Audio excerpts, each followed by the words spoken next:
Assalamualaikum warahmatullahi wabarakatuh. Alhamdulillah. Alhamdulillah ala nikmatil Islam wa kafa biha min nikmah. Alhamdulillah. Alladzi ja'alana min ummati sayyidina Muhammad sallallahu alaihi wasallam. Allahumma shalli ala sayyidina Muhammadin miftahi babi rahmatillah. Adada ma fi ilmillah salatan wa salaman daimaini bidawami mulkillah. Wa ala alihi wa sahbihi wa sallim. Subhanaka la ilma lana illa ma 'allamtana innaka antal alimul hakim. Qad qala Allah ta'ala qul bi fadlillahi wa bi rahmatihi fa bidzalika falyafrahu huwa khairun mimma yajma'un. Wa qala ta'ala wa qala Rasulullah sallallahu alaihi wasallam ahibbullaha lima yaghdukum bihi min ni'matin wa ahibbuni li hubbillah wa ahibbu ahla baiti li hubbi. Ma'asyiral hadirin rahimakumullah, ahlan wa sahlan wa marhaban bikudumikum wa hudurikum. Natasyarraf bikudumikum mobil khusus al-habaib wal masyayikh. Allah yukrimana bihudurikum. Terima kasih atas kehadiran semuanya. Kami mengucapkan jazakumullah khair atas kehadiran antum semuanya, wabil khusus para habaib Al-Habib Ali Zainal Abidin bin Alwi Al-Kaf wal Habib Muhammad Diya bin Syahab wal Habib Ali Syahab wal Habib Ahmad bin Zain Al-Kaf wal Habib Ali bin Zain Al-Kaf, Habib Anis Asgaf, Habib Hasan bin Sagif Al-Atas, juga para habaib. Ada juga putra dari guru kami Haji putra dari Kiai Haji Kosasih. Alhamdulillah banyak sekali mungkin di sini yang enggak hadir, enggak kelihatan sama kita, enggak kita sebutkan. Insyaallah tidak mengurangi rasa hormat, takzim dan kecintaan kami pada antum semuanya para hadirin rahimakumullah.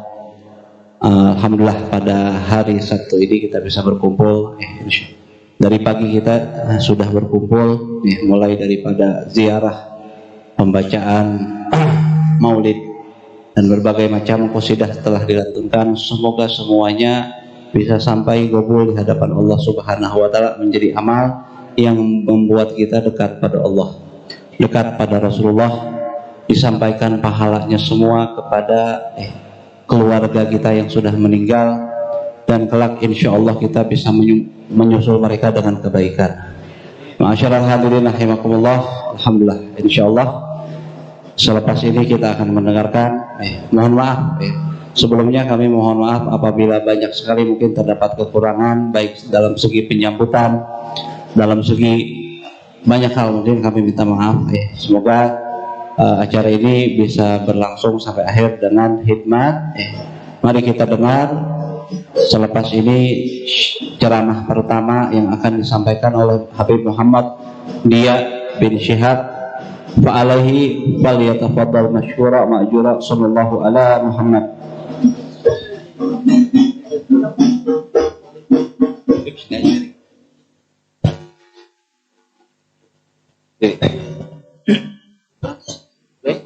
Baik. Gimana? Lala, right.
Bismillah walhamdulillah. Asyhadu an la ilaha illallah wahdahu la syarika lah. Wa asyhadu anna sayyidana Muhammadan abduhu wa rasuluhu la nabiyya ba'dah. Allahumma fashalli wa sallim wa barik wa karrim wa majjid wa 'azzim ala sayyidina Muhammadin al-fatih lima ughliq wal khatim lima sabaq nasir al-haqqi bil haqq wal hadi ila siratikal mustaqim wa ala alihi wa sahbihi haqqa qadrihi wa miqdarihi al-azim, amma ba'd. Yang sama-sama kita hormati, sama-sama kita muliakan Sahibul Bait, keluarga besar daripada Sahibul Khol Al-Habib Syekhan bin Abu Bakar bin Ahmad Al-Kaf. Kita doakan semoga keluarga besar daripada Sahibul Khol Allah limpahkan kebaikan dan keberkahan di dalam hidup, amin. Yang sama-sama kita hormati, sama-sama kita muliakan para habaib yang mulia, yang banyak ada di tengah-tengah kita, bahkan kita ada di sini memenuhi undangan beliau-beliau semua. Masya Allah, dari pagi tadi kita berkumpul bersama para habaib. Kita merasakan kenikmatan luar biasa karena masing-masing dari mereka memancarkan keberkahan tersendiri untuk orang-orang yang ada di sekitarnya. Pantas saja kalau majelis semacam ini disebut sebagai taman surga. Kita rasa ketenangan, kita rasa kenikmatan untuk duduk berkumpul bersama mereka, untuk duduk memandang wajah-wajah mereka, untuk ada di dekat mereka. Semoga perkumpulan begini Allah sambungkan kita dari dunia sampai ke akhirat nanti, amin. Hadirin wal hadirat yang dirahmati Allah Subhanahu wa taala, pandangan daripada para ulama, pandangan daripada para aulia bukan pandangan yang kosong, bukan pandangan semata-mata melihat belakang, tapi pandangan mereka akan memberikan nazrah tersendiri, akan memberikan keberkahan tersendiri kepada orang-orang yang dipandang. Tidak heran kalau dalam satu kisah diceritakan bahwasanya Al-Habib Ali bin Muhammad Al-Habsyi, beliau punya murid namanya Syekh Ahmad bin Hasan Makarim. Ini Syekh Ahmad bin Hasan Makarim suatu hari sedang berjalan, kemudian bertemu dengan seorang sayyid, namun sayyid ini tidak berjalan di jalan keluarganya. Sayyid ini tidak berjalan dengan manhaj thariqah daripada keluarganya. Bajunya tidak sama seperti kakek-kakeknya, pakaiannya tidak sama seperti keluarganya, kesehariannya juga tidak dikhususkan untuk belajar ilmu agama sebagaimana bapak dan datuknya. Syekh Ahmad bin Hasan Makarim melihat seorang sayyid yang seharusnya berpotensi menjadi seorang pembimbing bagi orang lain, melihat sayyid ini ternyata tidak berjalan di jalan keluarganya, maka Syekh Ahmad bin Hasan Makarim seakan-akan mencerca tapi bukan cercaan, seakan-akan menghina tapi bukan hinaan. Syekh Ahmad bin Hasan Makarim mengatakan, kamu sayyid, kamu habib. Habib itu bukan begini penampilannya. Habib itu seperti Habib Ali Al-Habsyi. Kalau kamu mau lihat Habib, bukan begini penampilannya. Habib itu seperti Habib Ali Al-Habsyi. Maka tergugah si sayyid tadi untuk melihat siapa yang dimaksud dengan Habib Ali Al-Habsyi. Memangnya bagaimana seharusnya penampilan seorang habib. Maka sayyid tersebut mengatakan, ajak saya bertemu dengan gurumu Habib Ali Al-Habsyi. Diajak oleh Syekh Ahmad bin Hasan Makarim sampai ke rumah Habib Ali Al-Habsyi. Beliau berteriak dari bawah rumah, ya Ammi Ali, wahai Habib Ali Al-Habsyi. Maka Habib Ali membuka jendelanya dari tingkat 2 rumahnya. Maka beliau memandang kepada sayyid tersebut. Satu pandangan, gak banyak, satu pandangan, maka merubah semua yang ada di dalam diri pada sayyid tersebut. Ini yang dikatakan nazrah tuzilul ana anna wa tudnil muna mimma wa kullal hana nu'tahu fi kullihi. Terkadang satu pandangan dari seorang wali Allah dapat merubah kepribadian seseorang, merubah hatinya, merubah haluan hidupnya menjadi ke arah yang lebih baik. Mudah-mudahan kita semua yang ada di sini mendapatkan nazrah daripada guru-guru kita, mendapatkan nazrah daripada para habaib. Hadirin yang dirahmati Allah Subhanahu wa taala, perkumpulan semacam ini adalah perkumpulan yang bisa menjadi obat daripada hati kita. Makanya saya katakan mudah-mudahan kita berkumpul juga nanti di akhirat. Itu Al-Habib Ali Al-Habsyi pernah mengatakan ada satu penyesalan yang paling luar biasa di akhirat nanti. Apa itu? Ketika seseorang yang hidup di dunia bersama orang lain yang kita kenal di sekitar kita. Ternyata di akhirat nanti kita lihat fulan yang ada di sebelah kita, fulan tetangga kita, fulan kawan kita, mereka ikut rombongan orang-orang yang mulia. Ternyata kita nggak diajak. La ilaha illallah. Mereka berjalan bersama rombongan para guru, para ulama, para aulia, bersama Rasulullah SAW. Ternyata kita ada di sisi lain, kita nggak diajak. La ilaha illallah. Kata Habib Ali Al-Habsyi, kalau masih ada yang namanya mati, sayang ini semuanya sudah mati, sudah hari kiamat, semuanya sudah meninggal. Kata Habib Ali Al-Habsyi, kalau masih ada yang namanya mati, seseorang akan mati 2 kali karena merasakan penyesalan yang luar biasa. Oleh karena itu, selama kita masih ada nafas, hayat di kandung badan, nafas masih berhembus, waktu masih ada, maka jangan sia-siakan kesempatan. Tempelkan diri kita bersama guru-guru kita, tampilkan diri kita di hadapan guru-guru kita, ambil tangan mereka, minta nazarah dan pandangan mereka. Mudah-mudahan kita digolongkan bersama mereka sampai di akhirat nanti. Hadirin yang dirahmati Allah Subhanahu wa taala, pagi ini kita berada dalam 2 acara. Yang pertama adalah peringatan Haul, yang kedua adalah perayaan Maulid. Antara peringatan dan perayaan, di dalam peringatan Haul kita mendapat pelajaran luar biasa pada pagi hari ini. Pelajaran tentang seseorang yang boleh jadi meninggal sekitar 43 tahun yang lalu, tapi namanya masih disebut sekarang. Kalau boleh menggolongkan manusia itu ada 3 macam. Ada sekelompok manusia yang ketika mereka hidup sampai mati, sampai meninggal dunia, ketika mereka meninggal orang tidak sadar. Meninggal orangnya 1 hari, 2 hari, orang di sekitarnya baru sadar. Oh, kok si fulan gak kelihatan lagi? Oh, si fulan yang biasanya ada tidak terlihat lagi. Ketiadaannya tidak langsung disadari oleh orang yang di sekitarnya. Menunjukkan orang ini tidak banyak berbuat baik, tidak banyak bermanfaat untuk orang-orang yang di sekitarnya. Orang semacam ini ketika dia meninggal dunia boleh jadi umurnya 70 tahun. Di dalam setiap tahunnya, dalam setiap bulannya, dalam setiap harinya, bahkan dalam setiap jamnya, boleh jadi dia punya cerita luar biasa di dalam hidup. Dulu saya perantau, dulu saya kesini, saya bertemu fulan. Setiap tahunnya orang tersebut punya cerita luar biasa di dalam hidupnya. Tapi ketika meninggal, karena tidak menularkan kebaikan, tidak meninggalkan jasa yang baik yang dikenang, orang semacam ini walaupun hidupnya 70 tahun, semua ceritanya spektakuler, semua cerita tersebut terkubur bersama jasadnya di kalang tanah. Hanya cerita itu, cerita 70 tahun yang panjang lebar, hanya diceritakan dalam 3 baris. Namanya Fulan bin Fulan, lahirnya tanggal sekian, meninggalnya tanggal sekian. Hanya itu yang tertulis di batu nisan. Ceritanya, detik demi detiknya, tidak ada lagi yang mengenang. Kenapa? Tidak menularkan. Itu kelompok yang pertama. Kelompok yang kedua adalah kelompok yang terpuruk. Mereka yang ketika meninggal dunia, orang lain malah bersyukur atas meninggalnya orang tersebut. Alhamdulillah mati juga. Alhamdulillah meninggal juga. Kelar juga.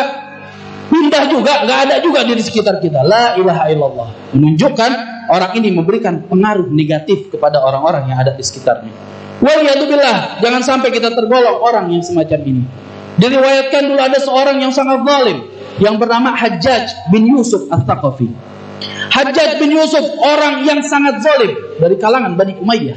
Yang saking zalimnya, para sejarawan mengatakan setidak-tidaknya Hajjaj telah membunuh sebanyak 120.000 orang. 120.000 orang, dan banyak di kalangan mereka dari kalangan sahabat Nabi Muhammad SAW.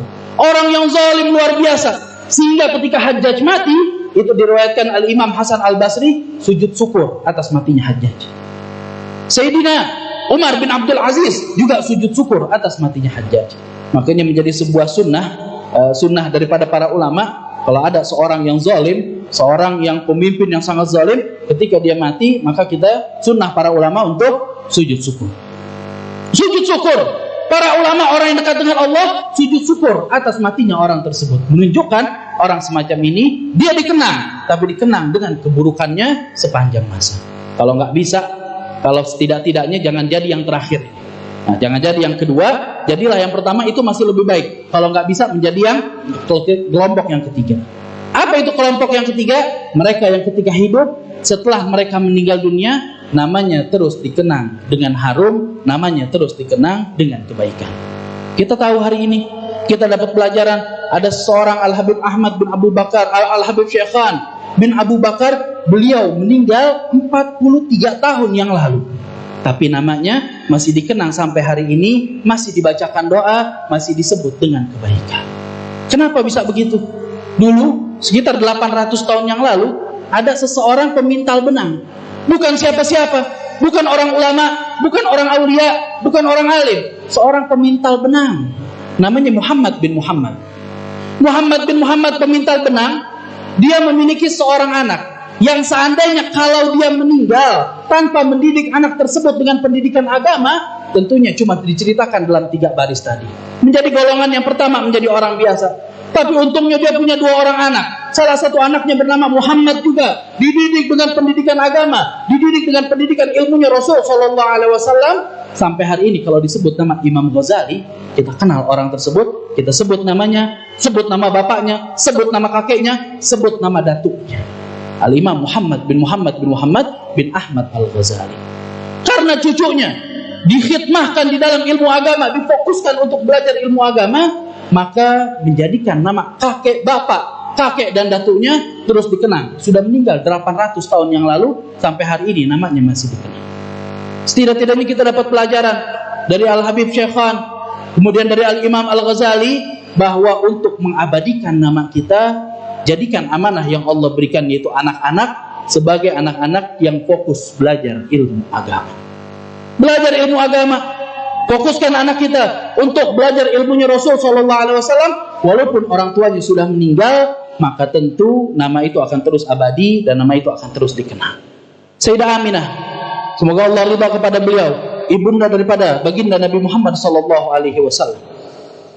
Ketika diriwayatkan oleh Ummu Sama'ah an ummihi, dari ibunya, bahwa diriwayatkan ketika Sayyidah Aminah berada di pembaringan terakhir, sakit, yang setelah itu beliau meninggal dunia, dan Rasulullah saat itu umurnya masih sekitar 6 tahun. Inda ra'siha, berada di sekitaran kepalanya Sayyidah Aminah. Sayyidah Aminah terbaring melihat putranya Nabi Muhammad SAW, kemudian mengucapkan baik-baik syair. Baraka fikallahu min gulami, yabna alladhi min hawmatil himami, naja bi'auni malikil min ami, fudi ghadan tubirru bisihami, bimi'atin min ibli sawami, insahha ma'absortu fil manami, fa'anta mab'usun ilal anami, mab'usun bitahkiki wal islami, dinu abikal barri ibrahami, mab'usun bitahfifi wal islami, Allah tuwalliha malagwami, fallahu yanhaka anil asnami. Setelah itu beliau mengatakan, kullu hayyin mayyit. Kata Sayyidah Aminah, semua yang hidup pasti akan merasakan kematian. Wa kullu jadidin ba, semua yang baru yang selain Allah Subhanahu wa taala akan usang. Wa kullu kabirin yafna, yang merasa dirinya besar, kuat, sehat akan binasa. Fa ana mayyitatun wa dzikri baqin. Saya akan meninggal pada malam hari ini, tapi nama penyebutan saya akan kekal abadi. Kenapa? Faqad taraktu khaira wa waladtu tuhra. Saya meninggalkan sesuatu yang baik, saya melahirkan sesuatu yang suci. Melahirkan Nabi Muhammad SAW, maka nama ibunya dikenang abadi di dunia dan di akhirat. 2 hal ini, taraktu khaira wa waladtu tuhra.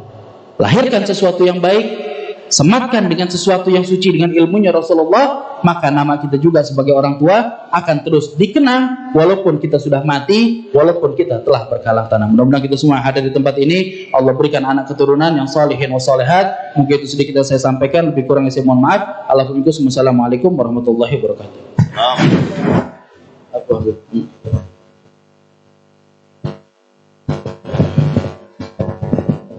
Jazakumullah khair. Untuk yang kedua, mari kita dengar tausiah kedua oleh Al-Habib Ali Zainal Abidin bin Alwi Al-Kaf alaihi fali tafadhal mashkura ma'jura. Sallallahu ala Muhammad.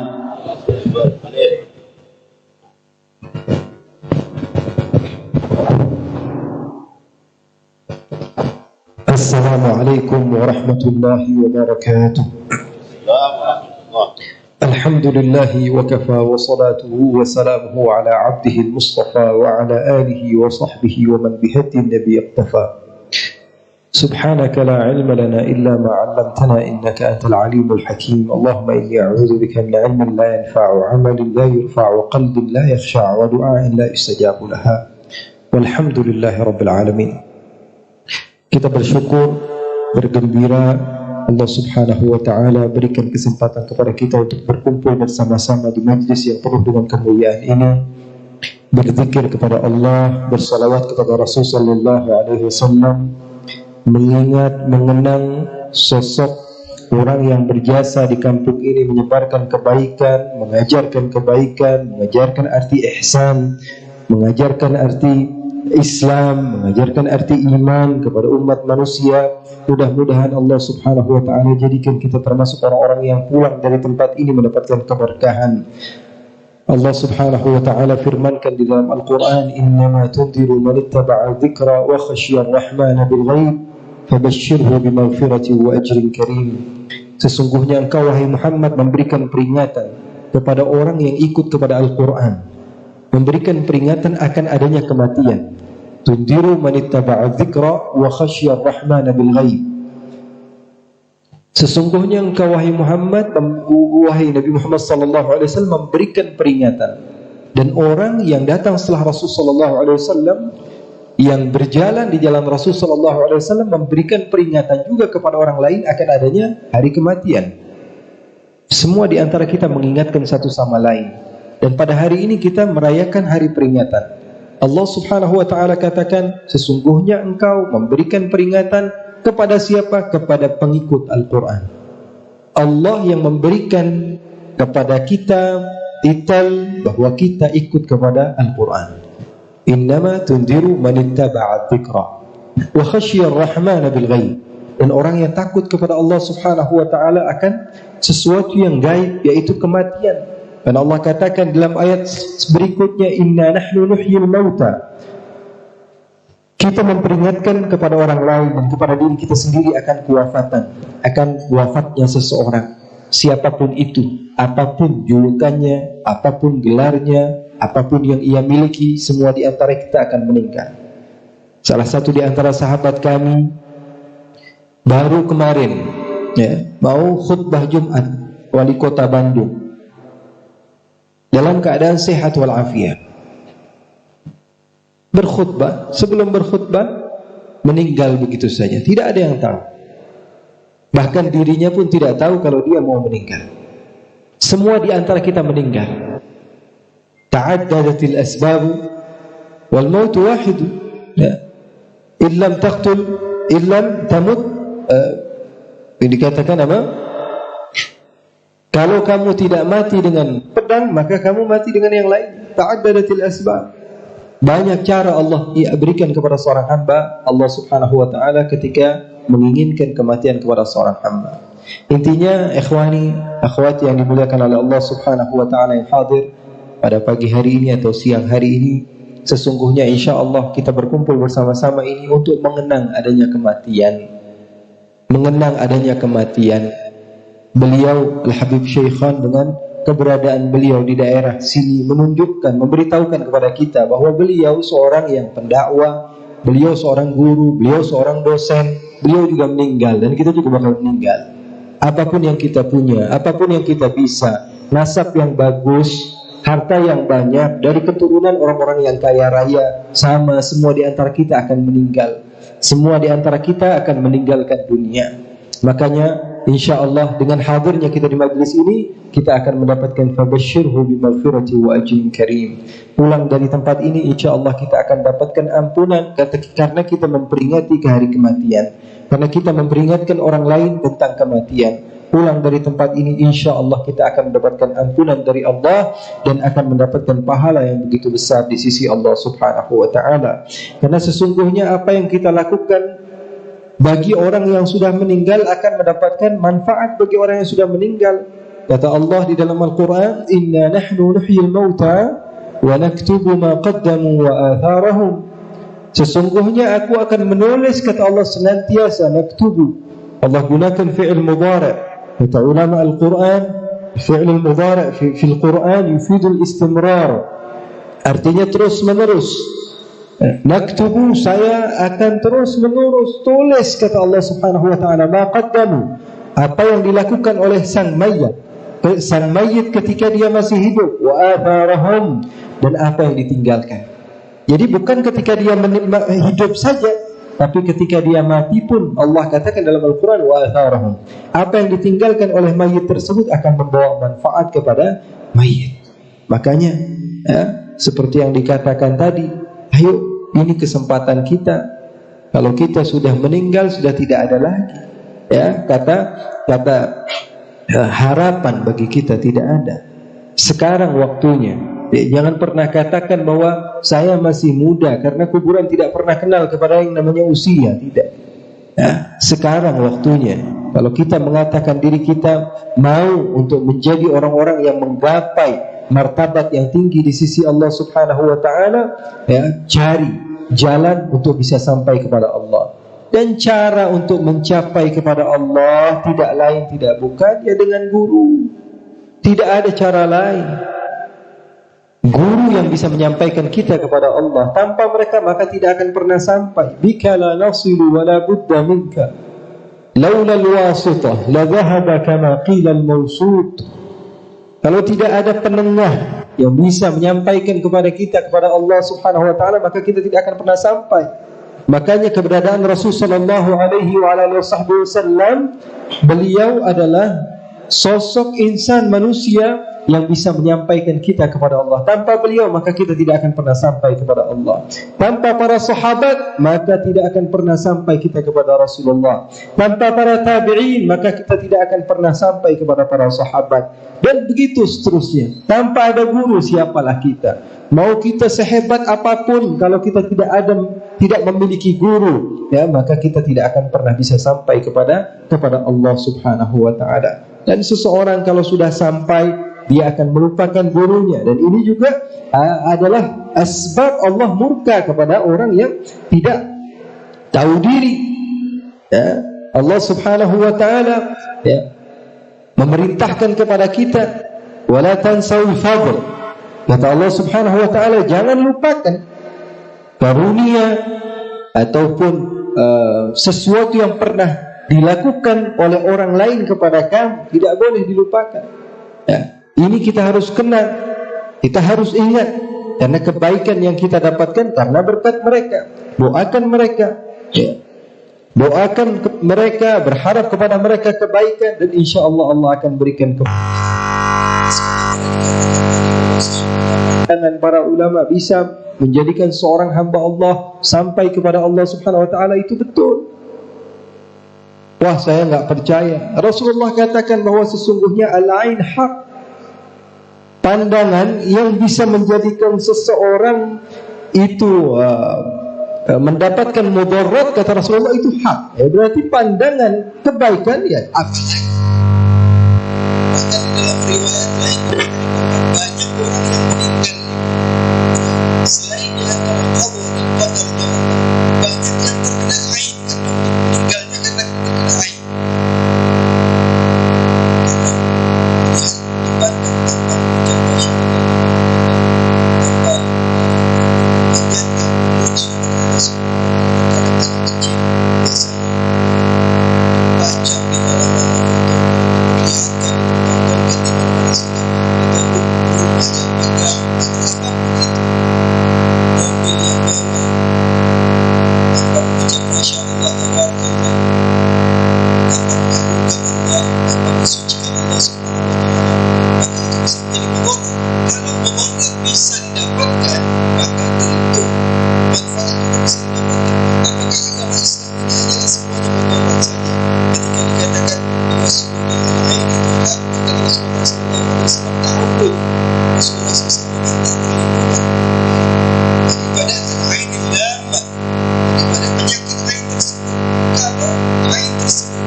Murabbina Abuya Al-Habib Hamid Al-Naqibi, Syekh Abu Bakar bin Salim, guru kita, tempat kembali kita, tempat bersandar kita di dalam segala urusan dunia dan akhirat kita. Kita berharap kepada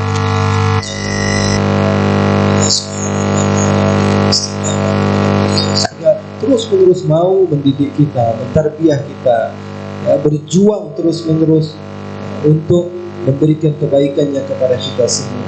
Kita minta pandangan beliau, mudah-mudahan Allah Subhanahu wa taala menjadikan diri kita menjadi di sini insyaallah berubah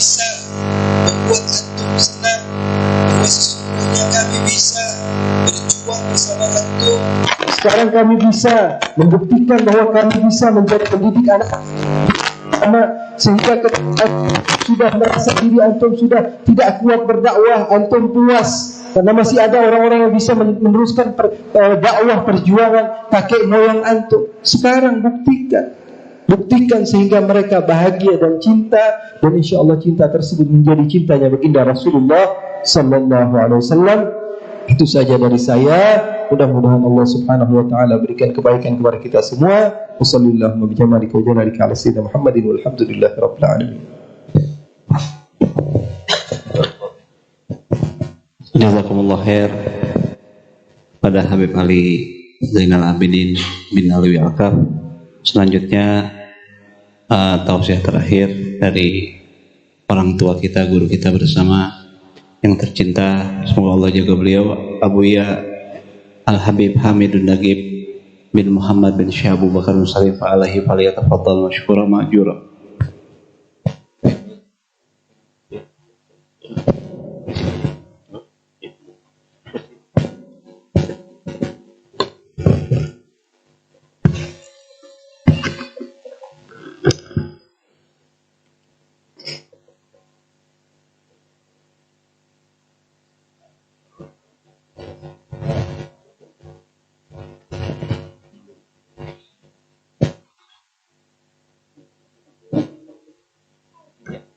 Meja.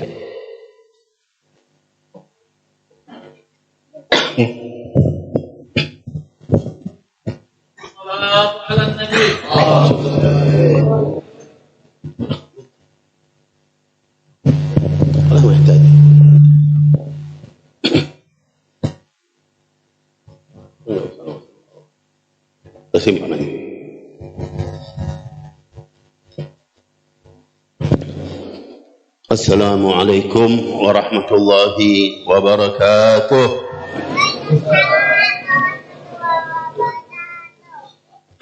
Alhamdulillah. Alhamdulillah syarih sudur wa muyassiril umur wa dafi'is syurur. Wassalatu wassalamu ala ma'dinil fadli wan nur. سيدنا وحبيبنا وشفيعنا وعظيمنا ومولانا محمد بدر البدور وعلى آله وصحبه ومن تبعه إلى يوم النشور. اللهم فصل وسلم على سيدنا محمد الفاتح لما أغلق والخاتم لما سبق ناصر الحق بالحق والهادي إلى صراطك المستقيم وعلى آله وصحبه حق قدره ومقداره العظيم. قال الله سبحانه وتعالى في كتابه العزيز: واعلموا أن فيكم رسول الله. اللهم صل وسلم. وقال تعالى: قل بفضل الله وبرحمته فبذلك فليفرحوا وخير مما يجمعون. معاشر الحبائب الكرام، معاشر الأساتذة الفضلاء، معاشر الحجاج، معاشر الحاضرين والحاضرات، بالخصوص أبناء الحبيب شوقي بن شيخان بن أبو بكر الكاب قطمير حفظهم الله ورعاهم، بلغ ما أملوه من خير الدنيا والآخرة، وحفظهم من كل سوء. كافة الحبائب الحاضرين, dan semoga insya Allah kumpulnya kita dalam majlis yang mulia ini, majlis yang insya Allah penuh dengan berkah, lalu melimpahkan keberkahan itu juga bagi kita sekalian. Semoga Allah limpahkan keberkahan tersebut bagi kita sekalian. Allah limpahkan rahmatnya untuk kita sekalian.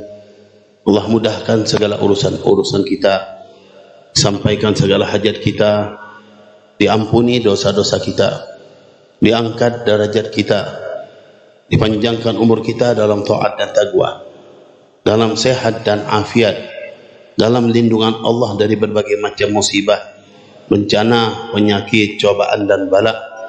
Semoga Allah limpahkan kepada kita rezeki yang banyak, yang berkah, yang halal, yang manfaat. Semoga kelak insya-Allah kita dikumpulkan bersama aulia Allah, bersama Sayyidul Khalqi Ajma'in Nabiyyina Muhammad sallallahu alaihi wasallam. Amin ya rabbal alamin. Alhamdulillah, dari tadi kita sudah duduk di tempat ini mengikuti berbagai macam acara sampai dengan mawaid hasanah, bimbingan dan petunjuk-petunjuk yang disampaikan kepada kita. Semoga insya-Allah semua ini akan memberikan manfaat bagi kita. Alhamdulillah, ketika kita saat ini mengenang utamanya peringatan Maulid Nabi Muhammad SAW dan dirangkai dengan peringatan Haul Habib Syekhan bin Abu Bakar Al-Kab Al-Qutmir. Al-Imam Al-Busiri menyatakan wa kulluhum min Rasulillahi multavisun gharfan min al-bahri aw rashfan min ad-diyami. Pokok utama itu adalah baginda Nabi Muhammad SAW. Yang lain siapapun mereka, apapun kedudukan atau setinggi manapun yang mereka dapati dari kedudukan, ya, tetap saja mereka mengambil bagian dari baginda Nabi Muhammad SAW. Beliau gambarkan wa kulluhum min Rasulillahi multamisud, semua mereka ngambil dari Rasulullah SAW. Warfa min al-bahri aw rashfa min ad-diyami. Ada yang ngambil satu gayung dari samudra. Ada juga yang ngambil tetesan dari sungai. Intinya, kalau kita melihat di dalam kehidupan ini setelah baginda Nabi SAW, banyak orang-orang yang hebat-hebat, orang yang besar-besar. Kita kenal para a'immah, Imam Syafi'i, Imam Malik, Imam Ahmad, Imam Abu Hanifah, Imam Bukhari, Muslim, banyak. Syekh Abdul Qadir Jailani, Faqih Muqaddam Muhammad bin Ali. Hebat-hebat orang yang kita dengar, mereka itu luar biasa hebat. Karena jarang dengar, jadi nggak tahu hebat apa enggaknya. Mereka orang-orang hebat yang luar biasa. Tadi yang digambarkan tentang Habib Ali Al-Habsyi udah luar biasa. Nadhurah sekali bisa ngerubah orang. Nah, Syekh Abdul Qadir Jailani masih kecil, rampok 60 orang. Karena sidiknya beliau dirubah semua. Jadi orang yang taubat. Itu awal jalannya beliau.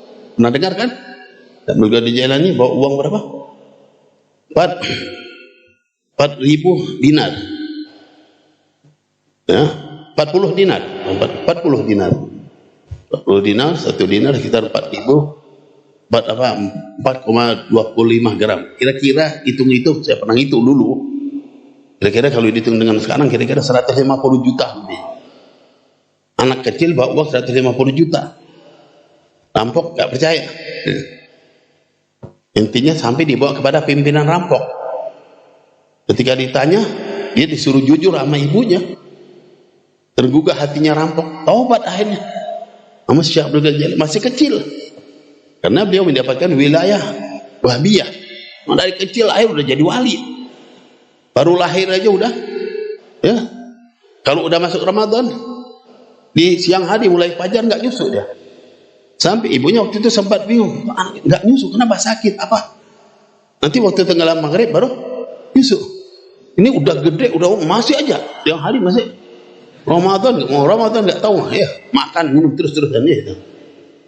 Tuh, menunjukkan wilayah namanya Wahabiyah, dan wilayah Kasbiyah itu bisa dapat oleh kita semua, juga bisa dapat. Yang diusahain, dicari dengan ibadat, dengan tagarrub ilallah, dengan banyak amal-amalan sunnah, orang bisa menjadi wali semua. Kalau mau jadi wali, pengen jadi wali, tidur aja, jangan ngarep. Menjadi wali usaha, amaliyah. Kita dengar sekarang Habib Syekhan, beliau berusaha ngajar, pikir itu semuanya. Orang-orang yang ingin mencapai kedudukan dengan usaha, semakin hebat usaha, semakin tinggi dia dapatkan. Masyaallah hadirin rahimakumullah. Jadi kalau kita kembali pada Rasulullah SAW, ya sekarang kita sedikit berbicara tentang maulid. Alhamdulillah, maulid ini hakikatnya menghubungkan diri kita dengan baginda Nabi Muhammad SAW. Mungkin banyak waktu kita putus dari Nabi SAW, gak mengenang beliau, gak ingat sama beliau. Sedangkan kita dituntut wajib ingat terus sama Nabi Muhammad SAW. Gak boleh satu hari kita lupa, gak boleh lupa sama Nabi Muhammad, nanti bisa dianggap gak muslim. Ya, lupa sama Nabi Muhammad bisa enggak, bukan orang muslim. Kita dituntut dalam sholat, kita diperintahkan bicara langsung, assalamualaikum, ayat salam pada engkau. Bukan beliau yang di Madinah, bukan beliau di alam barzah, bukan beliau yang jauh, beliau ada sama kita. Wajib kita mesti kontak sama beliau. Wa alamu anna fikum Rasulullah, tapi pada kalian itu ada Rasulullah, ada pada kita. Kita dituntut untuk kenal, untuk tahu Nabi kita Muhammad sallallahu alaihi wasallam. Masyaallah hadirin rahimakumullah, inilah satu sarana yang dilakukan oleh para as-salafuna, ulama-ulama kita, dikumpulkan kita biar maulid, biar kita kenal, biar kita tahu, dibawakan sejarah Nabi sallallahu alaihi wasallam, kehidupan Nabi. Ya, ini dibawakan sejarah kehidupan aja, mas kita kadang-kadang gak begitu semangat. Kalau kita kembali di masa-masa sebelum Nabi Muhammad SAW lahir, orang-orang Yahudi, Nasrani, ya, mereka itu menggali sejarahnya Nabi, pengen tahu, sampai mereka kenal sekali dengan Nabi SAW. Kalau ditanya tentang sifat Nabi SAW, Nabi Muhammad gimana? Dia bisa sifati sama kita. Coba kalau kita tanya, ente bisa sifati Nabi gimana Nabi Muhammad? Bisa nggak? Bisa nggak? Ayo coba sifati Nabi Muhammad gimana? Masih nggak bisa. Orang Yahudi sebelum Nabi lahir, orang-orang Nasrani sebelum Nabi lahir, mereka udah bisa sifati Nabi Muhammad. Dari mana? Dari Taurat, dari Injil yang mereka dapati. Alladzina atainahumul kitaba ya'rifunahu kama ya'rifuna abna'ahum. Mereka ahli kitab tahu sama Nabi Muhammad seperti kenal sama anaknya sendiri. Sama anak sendiri pasti tahu ya. Kalau sama anak sendiri nggak tahu, itu pantas orang itu nggak tahu apa-apa ya. Agak keblinger orang itu ya. Itulah Sayyidina Umar pernah nanya kepada Abdullah bin Salam, "Ata'rifu Muhammadan sallallahu alaihi wasallam kama ta'rifu waladak?" Apakah kau kenal sama Nabi seperti kenal sama anakmu? Qala na'am wa aktsar. Iya, lebih lagi bahkan. Kenal sama Nabi Muhammad seperti kenal sama anak, bahkan lebih. Yanzilul aminu minas sama'i ilal amini fil ardi. Fana'atu fa'araftuh. Katanya turun dari langit al-amin. Siapa yang dimaksud? Malaikat Jibril alaihissalam. Ilal amini fil ardi, Nabi Muhammad SAW. Ya. Orang yang dipercaya semua yang membawa wahyu, tugas-tugas membawa wahyu. Malaikat Jibril membawa wahyu, disampaikan pada Nabi Muhammad SAW. Lalu disifati, aku tahu katanya. Jadi tahu tentang sifat-sifat Nabi SAW gimana? Itu dari sebelum beliau masuk Islam. Karena itu beliau masuk Islam, kenapa? Karena tahu sifat Nabi pas, sempurna. Tapi tidak semuanya dapat hidayah seperti beliau. Intinya mereka tahu. Ada lagi yang tahu juga nggak masuk Islam, seperti Uyay bin Akhtab, Abu Yasir. Uyay bin Akhtab itu ayah Sayyidah Safiyah binti Uyay. Ketika Rasulullah SAW hijrah ke kota Madinah, sampai di kota Madinah, orang-orang kota Madinah gembira, sampai dinyatakan gak ada kegembiraan bagi mereka seperti gembiranya di hari itu datangnya Nabi Muhammad SAW. Senang, gembira luar biasa. Mereka sambut pakai tolak al-badru dan macam-macam. Ya, ramai kota Madinah. Semuanya gembira orang-orang Madinah. Kegembiraan di tengah kota ini membuat Abu Yasir terpanggil, pengen tahu tentang tamu yang datang ini Nabi Muhammad SAW. Mereka sudah tahu, Abu Yasir juga ahli sebetulnya, tapi pengen membuktikan secara langsung. Beliau masuk di tengah-tengah kerumunan masyarakat Ansar, lalu dia lihat Nabi Muhammad SAW. Dia lihat, dia perhatikan, dia teliti. Setelah dia lihat begitu, dia pulang ke rumah. Ketemu dengan kakaknya lebih ahli lagi di dalam ilmu kitab, Huyai bin Akhtab. Dia cerita pada kakaknya, aku lihat bulan itu begitu dan begitu. Bagaimana? Huwa. Apa dia benar itu? Qala na'am huwa. Iya betul, dia itu benar. Wa madza naf'al? Udah tahu seperti ini, apa yang kita lakukan katanya Abu Yasir. Dinyatakan oleh Huyai, unkiruhu ma baqit. Aku ingkari selagi masih hidup. Bukan dia tahu itu hak diikuti, tapi dia ingkari. Sedangkan orang-orang Yahudi itu datang ke kota Madinah, ke pinggir-pinggiran kota Madinah. Dulu sedikit mereka, sampai beranak pinak, kumpul sampai beberapa suku. Bani Nadir, Bani Quraidah, Bani Qainuqa, ramai pinggir kota Madinah. Karena waktu Rasulullah datang banyak, puluhan ribu mereka. Mereka datang ke kota Madinah, kenapa? Karena tahu di situ tempat hijrahnya Nabi akhir zaman atau Nabi Khatamul Anbiya. Tadinya mereka mengira itu Nabi itu dari bangsa Yahudi. Subhanallah, setelah diketahui bukan dari bangsa Yahudi, rupanya orang Arab. Karena itu dia benci banget sama orang Arab. Ya, dia benci, bukan dari Yahudi kan. Sekarang kan mulai grup-grup Yahudi kumpul lagi ya. Paham enggak? Ya, orang Arab dibenci ya. Berarti benci sama Nabi Muhammad. Dasarnya itu benci sama Nabi Muhammad. Itu yang terjadi. Di Arab juga ada Abu Jahal ada, tapi kan tujuannya bukan itu.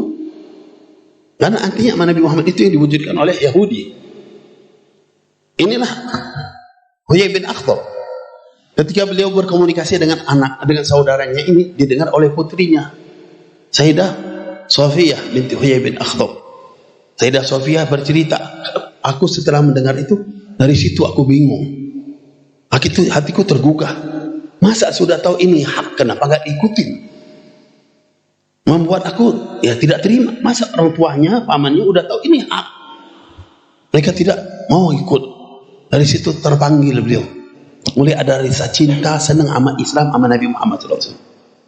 Ya, dengan perasaan ini akhirnya Allah balik sehingga beliau itu nanti ya masuk Islam dan ikut menjadi istrinya baginda Nabi Muhammad SAW, menjadi ummul mukminin, salah satu daripada ummul mukminin.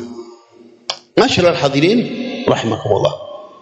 Inilah intinya gambaran orang-orang sebelum Islam tahu tentang Nabi Muhammad SAW, sifat-sifat Nabi Muhammad. Mereka pengen tahu, mereka pelajari, mereka gali, mereka terus cari. Tapi kita setelah Nabi Muhammad udah tahu di kitab-kitab banyak cerita para ulama. Kira-kira yang lebih pantas tahu itu kita apa mereka? Kira-kira kita apa mereka? Jawabnya malas banget. Seperti pengen tahunya malas juga gitu ya enggak? Apa karena sudah ada panggilan kampung tengah? Masyiral hadirin rahimakumullah. Inilah kita dituntut untuk tahu sama beliau. Bukan sekedar tahu, dituntut untuk punya hubungan dan ikatan. Beliau itu selalu ada bersama kita. Kita dituntut untuk terus ya, kontak sama Nabi Muhammad SAW. Bukan hanya 5 kali di dalam sholat. Mungkin kita rutin tapi 9 kali dalam sholat kita. Tahiyat pertama, Assalamualaikum ayuhan Nabi warahmatullahi wabarakatuh. Sholat subuh 1, sholat zuhur 2, asar, maghrib, isya 2 semua. Jadi 9 kali. Ya, itu boleh saja 9 kali, tapi 9 kali itu dikit banget ya. Dikit apa tidak? Yang salamnya cuma 9 kali berarti bakhil. Sholatnya berarti yang wajib aja, nggak pernah sholat sunnah berarti ya. Kalau yang pakai sholat sunnah, sholat duha, sholat malam, witir, insya Allah lebih banyak lagi. Ya, sholat nawafil, ba'diyah, qobliyah, ya, itu nambah lagi. Memang seharusnya kita punya lebih lagi. Karena Rasulullah SAW itu, ya, menyatakan Ibnu Hajar yang fi kullil wa fil qabri syarif tarahu hayyan. Itu ada tulis. Fil qabri syarif tarahu hayyan ila kulli biqa'i lahu wusul. Di kuburnya Nabi SAW hidup, tapi setiap tempat ketika beliau dikenal, beliau disebut, beliau diingat, ada Nabi Muhammad sampai. Di rumah kita juga kalau kita banyak-banyak sampai terus Nabi Muhammad. Kalau di rumahnya nggak baca-bacaan sholawat, ya rumahnya jarang didatengin, jarang dikunjungin. Karena itu baca maulid ini apa? Ya Nabi salam alaika, ya Rasul salam alaika. Udah luar biasa. Membangun kontak kita dengan baginda Nabi Muhammad SAW. Semakin banyak, semakin istimewa. Dan setiap kita ucapin salam, itu beliau jawab. Ketika kita ucapin salam, Rasulullah jawab. Dari hadis yang dibawakan oleh sahabat Abu Hurairah radhiyallahu anhu, yang diriwayatkan oleh Abu Dawud, dikatakan hadis hasan. Ma min ahadin yusallimu alayya illa raddallahu alayya ruhi hatta arudda alaihi salam. Tiada seseorang mengucapin salam kepadaku melainkan Allah balikkan ruhku kepadaku sehingga aku jawab salam orang tersebut. Yang namanya orang siapa? Ya termasuk kita. Ketika kita mengucapin salam berarti dijawab oleh baginda Nabi Muhammad sallallahu alaihi wasallam. Setiap orang yang mengucapin salam dijawab oleh beliau. Secara umum dibalikkan ruhnya. Berarti di dalam kehidupan ini ya nggak putus-putus, berputarnya bumi ini ada orang sholawat, ada yang di siang hari, di malam hari, ya kita sholawat, kita ucapin salam di sini banyak, jadi nggak putus-putus, nggak pernah putusnya orang ucapin salam sama baginda Nabi Muhammad sallallahu alaihi wasallam. Yang jadi masalah ketika kita ngucapin salam, kita ucapin salam, tapi hati kita ngucapin salam apa enggak? Nah itu yang jadi masalah. Tanya sama dirinya. Assalamualaikum ayuhan Nabi wa rahmatullahi wa barakatuh. Mestinya kita hadirkan salam pada Nabi. Tapi ketika salam lagi sholat juga nggak tahu, atau udah salam aja, salam udah keluar dari sholat. Nah ini penyakit. Kan lagi ngucapin salam sama Nabi Muhammad. Nabi Muhammad ada bersama kita dia. Masa nggak kepikir? Nah, harusnya kita tanya sama diri kita, ya Allah, kenapa ya diri kita kotor seperti ini? Kenapa jiwa kita ini terlalu jauh? Sedangkan beliau itu peduli sekali, perhatian sekali. Ketika kita ngucapin salam, dijawab, waalaikumsalam ya fulan. Tapi ada orang-orang tertentu memang mereka memang kontaknya luar biasa, hatinya selalu hadir, bersih. Memang orang yang dapat kedudukan di sisi Allah. Ketika mereka ngucapin salam dijawab oleh Rasul sallallahu alaihi wasallam. Mereka bisa mendengar dan tahu ucapan Rasul sallallahu alaihi wasallam tersebut. Banyak ya. Yang paling terkenal cerita mereka Al-Habib Ali Khalid Gassam.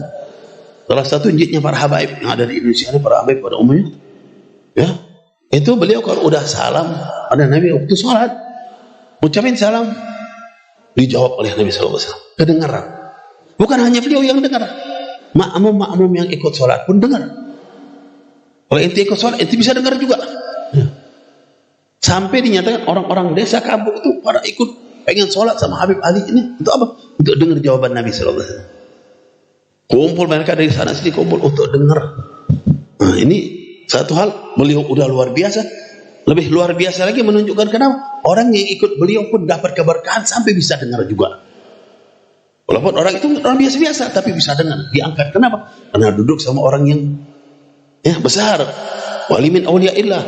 Orang yang duduknya sama mereka itu mengangkat kita. Walaupun kita orang recehan, orang nggak ada apa-apanya ya, tapi duduk sama orang-orang soleh, orang baik itu mengangkat kita. Ini semakin hebat orang itu, semakin juga kita dapat bagian. Inilah yang mereka lakukan, masyarakat warahmatullah. Intinya setiap ucapan salam itu dijawab. Nah cuma kita hanya aja ketika salam kemana ya kita waktu itu? Kita hadir apa enggak? Atau kita lagi pergi jauh kadang-kadang? Lagi salam tapi pikirannya kemana lagi urusan itu ini macam-macam urusan nggak habis-habis ya. Urusannya nggak habis-habis. Nanti habis kapan? Kayak tadi yang lagi mau naik mimbar habis deh. Ya. Nah, itu. Mau ngapain aja habis. Itu masya Allah walaupun gimana enak dengan mau meninggal naik mimbar dulu mau ya. Luar biasa ya. Kita nggak tahu gimana keadaan. Itu. Masyarul hadirin rahimakumullah. Inilah perlunya peringatan seperti ini untuk membawa kita, ngajak kita biar lebih lagi kontak dengan Rasulullah, biar lagi ingat ya? Tahu tentang sejarah beliau, tahu bagaimana kehidupan beliau, tahu tentang tauladan yang beliau berikan kepada kita. Kan semuanya bawa bagaimana Rasulullah SAW, caranya beliau itu deh. Ya? Nggak ada manusia seperti baginda Nabi sallallahu alaihi wasallam. Semua kehidupan beliau itu bisa diambil untuk dijadikan tauladan. Coba semua. Walaupun kadang-kadang hal yang biasa, adat, istiadat, tapi bisa diambil, bisa dicontoh. Tambah lagi yang urusan syariat, urusan adat, istiadat dia ambil karena itu sahabat radhiyallahu anhu. Apa aja yang dilakukan Rasul mereka contoh. Makan, cara ngupas semangka gimana? Ikut Rasulullah gini, ikutin. Jalan, Rasulullah berhenti di mana? Diikutin. Abdullah bin Umar sampai begitu. Rasulullah kalau dari Mekah ke Madinah lewat mana aja? Diikutin jalannya itu. Nanti pulangnya berhentinya di mana? Berhentinya pun diikuti di mana?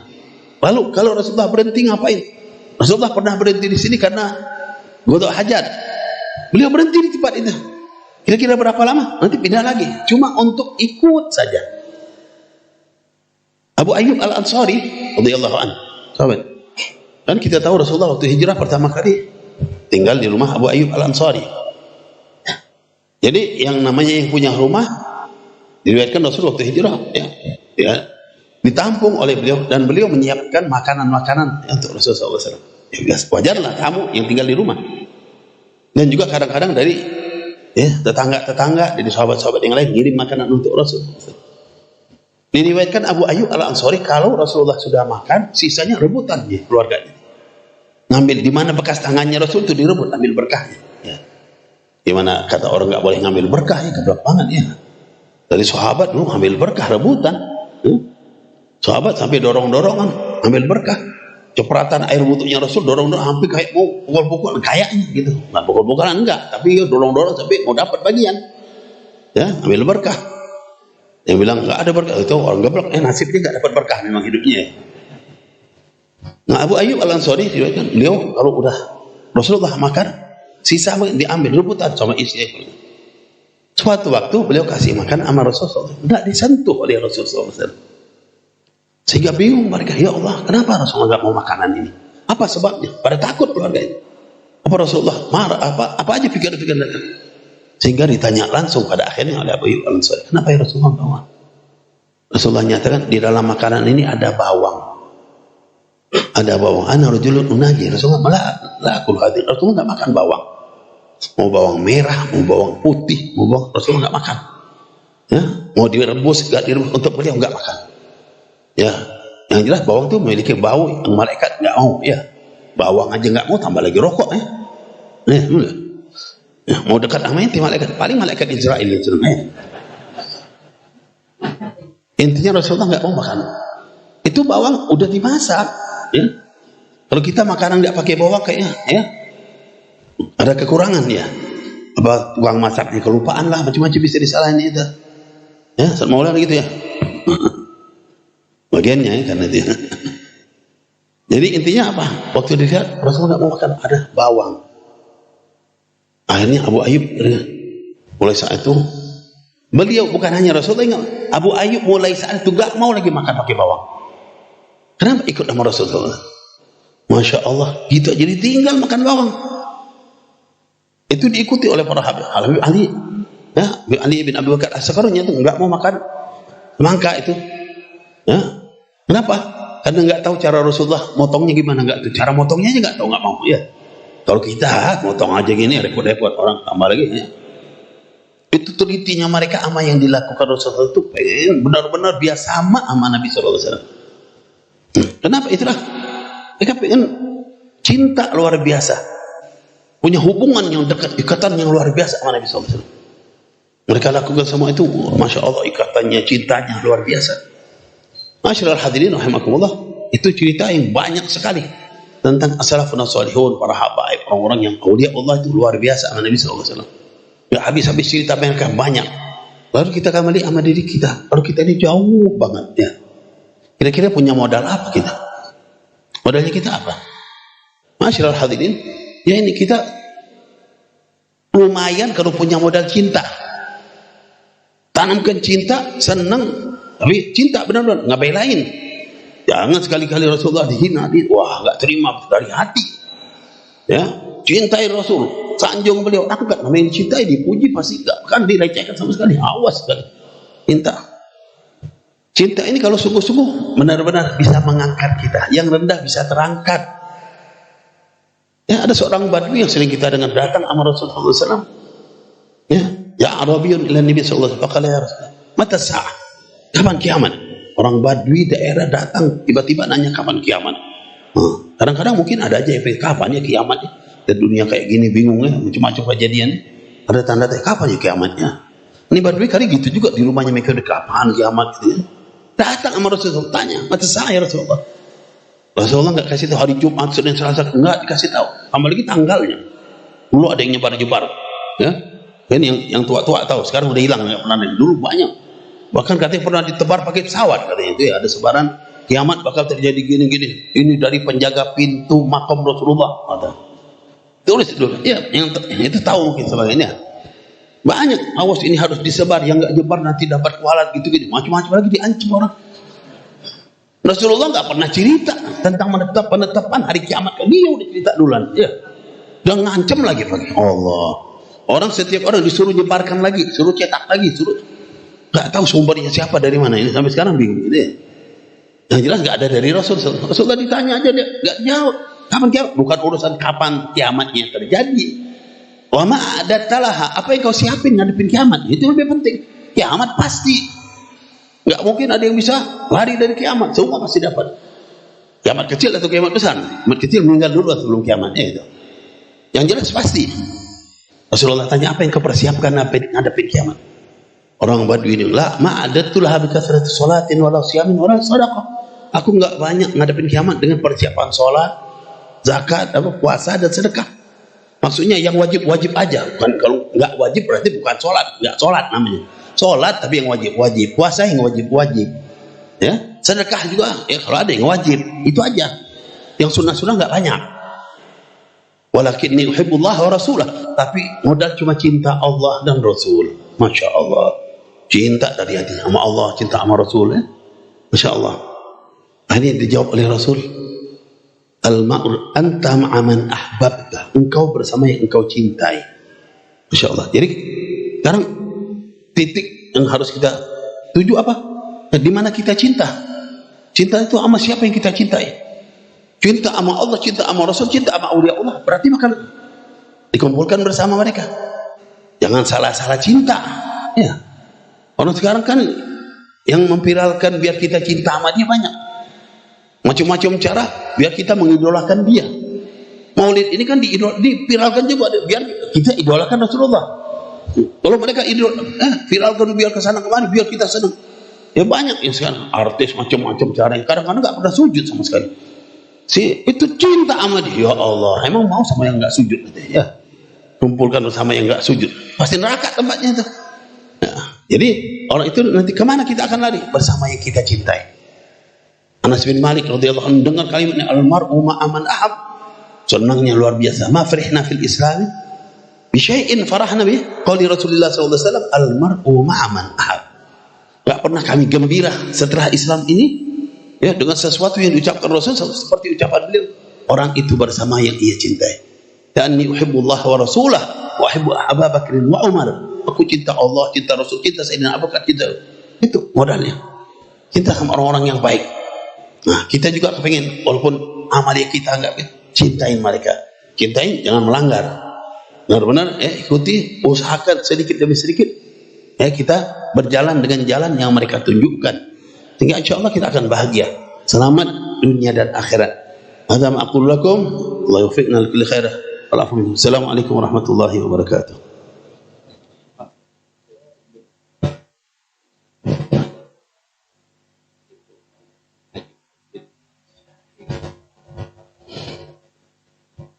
الفاتحة نية الشفاء والعافية والأذية والعلاج من أمراض الأسقام والأفعال بسيد السادات بأولياء الصالحين ملائكة المقربين سوسن شريفة أنيسة بنت محمد المحضار أم الحبيب انظنا بسيف العلم أجفائك بن شاي سياشي وجميع أمراضنا وأمراض المسلمين الله يشفي شفاء عاجلة شفاء لا يقدر سقما ولا ألما يا رب النظر الذي السماء تمد السماء ونصها السماء وراك ورحمة الله فجر رحمة الله أنت رب الطيبين أنزل رحمة منك شو ونتي شفاء السيد أحمد بن إبراهيم بن شهاب الدين شفاء عاجلا ونبني صالحا ونسل إلى حضرة النبي محمد صلى الله عليه وسلم. الفاتحة.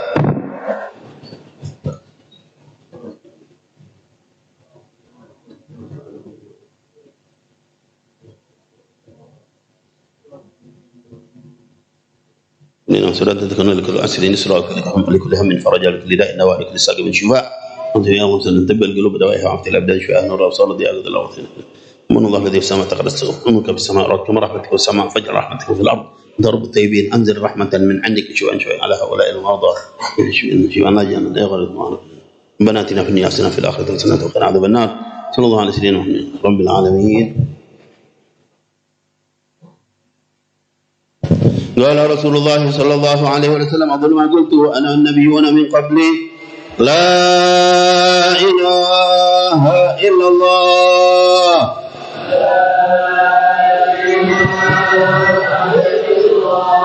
لا إله إلا الله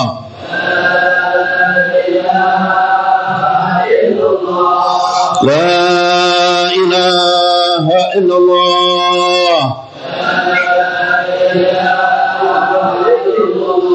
محمد رسول الله صلى الله عليه وآله وسلم. حقنا عليها نحن قبل إقبال صلاة الله يغفر الذنوب ويسر لك شو الكروب ونور القلوب يبلغ المطلوب جاء النبي المحبوب ويحفظنا من الفتن وظهر منها وما بطن يقضي حاجتنا ومقاصدنا دنيا وأخرى ويبارك فينا وفي أولادنا وأحبابنا ومن رزقنا ورعاية خاصة وإن خاصة ونظر اغفر لنا ولآبائنا وهذا الخزن الحبيب شيخان بن بكر والحبيب شوقي بن خان ومن أولاد الحبيب ولنا أن الله يتغشم رحمة الله يدخل في قبورهم الروح والريحان والفسحة والرضوان والبشارة أن أجر في الجنة نقول من ضيق الحوت أجنة الخلود ولكن إني صالح ونسلم ننصر الإسلام والمسلمين ويحفظ المسلمين وألف بين قلوب المسلمين يصلح ذات شأنهم ويشتت شمل أعدائهم ويفرق جمعهم ويخلل العدل في الهدف الله ناصر الدين وأن الله ينصر من نصر الدين ويخذل من خذل المسلمين ولكن إني صالح والعظيم الفاتحة. الرحيم الله عليه وسلم. ربنا اتنا في الدنيا حسنه وفي الاخره حسنه وقنا عذاب النار سبحان رب العزه عما يصفون الحمد لله رب العالمين.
اللهم صل وسلم وبارك